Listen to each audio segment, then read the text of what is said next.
조갑제TV 시청자 여러분 안녕하십니까. 2023년 5월 19일 오전 11시 40분입니다. 오늘 오전에 발표된 한국갤럽의 주간 여론조사를 보면은 윤석열 대통령의 지지율이 상당히 회복이 되었습니다. 반면에 더불어민주당 지지율이 국민의힘 지지율을 앞서는 결과가 나왔습니다. 김남국 코인 스캔들과 민노총의 서울 도심 점거 시위에도 불구하고 국민의힘 지지율보다 민주당 지지율이 더 높다는 이런 상황, 그리고 국민의힘 지지율이 윤석열 대통령 긍정평가 비율보다 낮다는 이 상황은 뭘 의미하겠습니까? 김기현의 국민의힘이 윤석열 대통령의 국정 운영을 도와주지 않고 오히려 짐이 되고 있다는 걸 보여주면서 김기현 대표 체제의 리더십에 심각한 의문을 던집니다. 김기현 씨는 김재원, 태영호 두 최고위원을 징계하면은, 그리고 광주에 가서 엎드리면은 지지율이 올라갈 것이라고 생각을 했겠지만은 결과는 지지율이 오히려 빠지고 추월당하는, 민주당에 추월당하는 굴욕을, 그리고 국민의힘 지지율이 특히 서울과 경기 이 수도권에서 상당한 차이로 민주당에 밀리고 있다는 것은, 이것은 적신호로 받아들여야 될 것이고, 이러다가는 금년간에 지도부 교체, 비상대책위원회 또 만들자 하는 이야기가 나오게 생겼습니다. 그리고 윤석열 대통령의 지지율이 오른 가장 큰 원인은 외교를 잘한다는 겁니다. 외교. 한미일 동맹의 복원을 지금 윤석열 대통령이 앞장서서 이끌고 있습니다.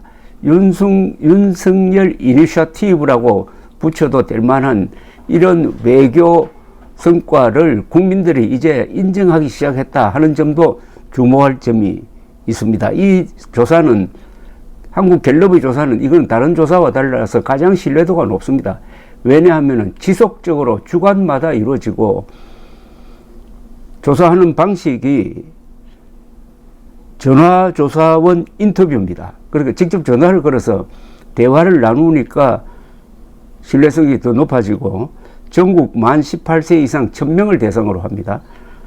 표본 오차는 플러스 마이너스 3.1%포인트의 표본 오차인데, 그러니까 95% 신뢰 수준을 갖고 있습니다. 보통 이런 조사가 왜 1000명이냐, 10,000명 돼야 하느냐, 돼야 믿을 수 있는 것 아니냐, 이렇게 이야기하는데, 이 여론조사라는 게 과학입니다. 1000명 여론조사가 10만 명 상대의 여론조사보다도 더 정확할 수가 있습니다. 여론에 지난 일주일 동안 영향을 미쳤던 사안들을 보면은, 한전 자구책 발표하고 사장이 사의를 표명했다. 코인 투자 김남국 의원이 탈당하고 이재명 대표가 사과했다. 전기가스 요금 5.3%포인트 인상, 윤석열 대통령 간호법 제정안 거부권 행사, 우크라이나 젤렌스키 대통령의 부인이 방한했다. 트루도 캐나다 총리가 방한을 해가지고 정상회담을 했다. 민주당 김남국을 국회 윤리위에 제소하기로 했다. 어제 윤석열 대통령이 광주 5.18 민주화운동 기념식에 참석을 해서, 광주 5.18 정신은 자유민주주의를 지키기 위해서 싸우는 것이다 라고 연설을 했다 등등인데,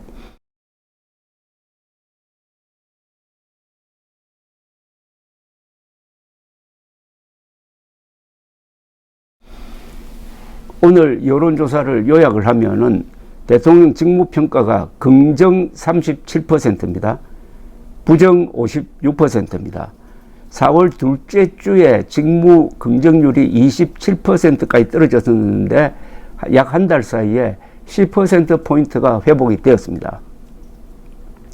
정당 지지도는 더불어민주당이 33%입니다.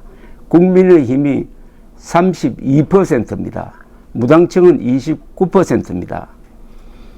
향후 1년간 우리나라 경제가 나빠질 것이다 라고 생각하는 사람이 55%입니다. 좋아질 것이다는 16%밖에 안 됩니다. 이 경제에 대한 전망은 항상 비관론이 앞서고 있습니다. 대통령 직무수행평가 잘하고 있다 37, 잘못하고 있다 56%인데 그 이유를 물어보았습니다. 대통령 직무평가를 긍정적으로 보는 사람들이 맨 처음으로 꼽은 성과는 외교입니다. 외교 잘하고 있다가 33%, 두 번째가 경제, 민생, 물가를 잘 잡고 있다가 10%입니다. 그리고 윤석열 대통령을 부정적으로 평가하는 사람들이 꼽는 제1 이유도 외교입니다. 37%입니다. 두 번째가 국방 안보를 잘못하고 있다. 5%입니다. 같은 사안을 두고 완전히 판단이 다릅니다. 대한민국은 어떻게 보면 두 개의 나라가 지금 존재한다는 느낌까지 받습니다. 정당 지지도에서 더불어민주당이 33%인데 놀랍게도 김남국 사태에도 불구하고 오히려 지난주보다 1% 올랐습니다. 32에서 33%로 올랐어요. 그런데 국민의힘은 이런 찬스를 살리지 못해가지고 오히려 지지율이 35에서 32로 3%포인트나 빠졌습니다. 그런데 이 지역별로 한번 보겠습니다. 이 지역이 제일 중요합니다. 총선을 좀 치려면은 지역을 봐야 되는데 이 의석수가 많은 서울, 인천, 경기에서 정당 지지율이 어떠냐? 국민의힘이 서울에서 지지율이 28%인데 더불어민주당은 35%입니다. 이러면은 국민의힘이 내년 총선에서 대패할 가능성이 있습니다. 수도권에서 대패하면은 전국적으로도 크게 진다고 봐야죠. 인천, 경기에서는 국민의힘 지지율이 31, 더불어민주당은 36%입니다. 이게 수도권에서 지금 밀리고 있다는 게 아주 문제가 심각하다, 이런 이야기 아니겠습니까? 지금 국민의힘이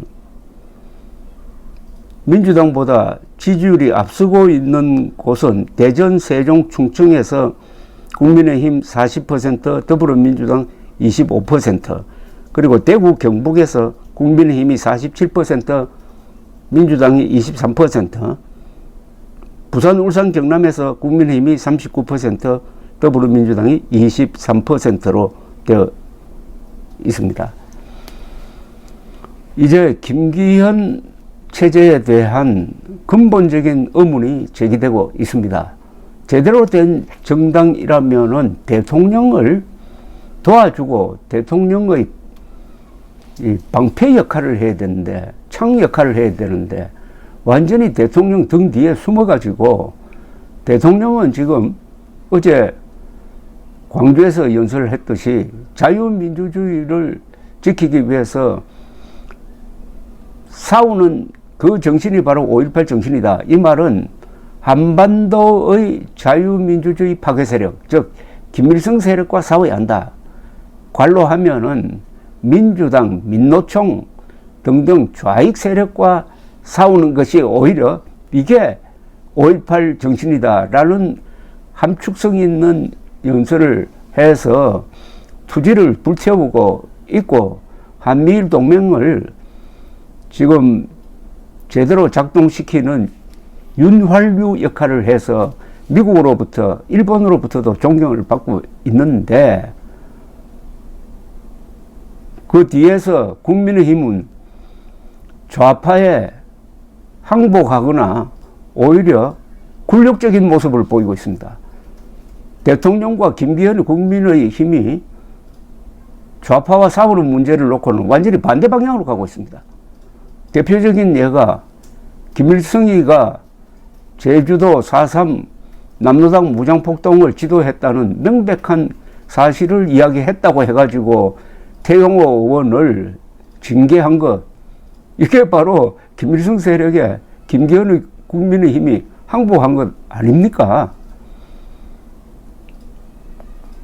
윤석열 대통령은 이런 김기현을 당대표로 만들기 위해서 온갖 욕을 먹었는데 결과가 이렇게 참 비참하게 나왔습니다. 정치를 할 때 정책은 양보할 수가 있습니다. 전술도 양보할 수가 있습니다. 그러나 이념은 그 정당의 존재 이유입니다. 정당이라는 것은 이념 결사체입니다. 이념을 양보하면은 그것은 영혼을 팔아 넘기는 겁니다. 김기현의 국민의힘은 그렇게 하면은 그래도 중도표를 얻을 수 있을 것이라고 생각을 했지만은 오늘 여론조사가 보여주듯이 역작용이 나왔습니다. 태영호를 팔아도 김재원을 팔아도 돈을 받지 못했다는 거죠. 얼마나 비참하게 됐습니까? 영혼을 팔았는데 그 영혼을 판 대가가 오히려 마이너스가 됐다고 그러면은 김기현과 국민의힘 지도부는 교체되어야 되는 것 아닐까요? 감사합니다.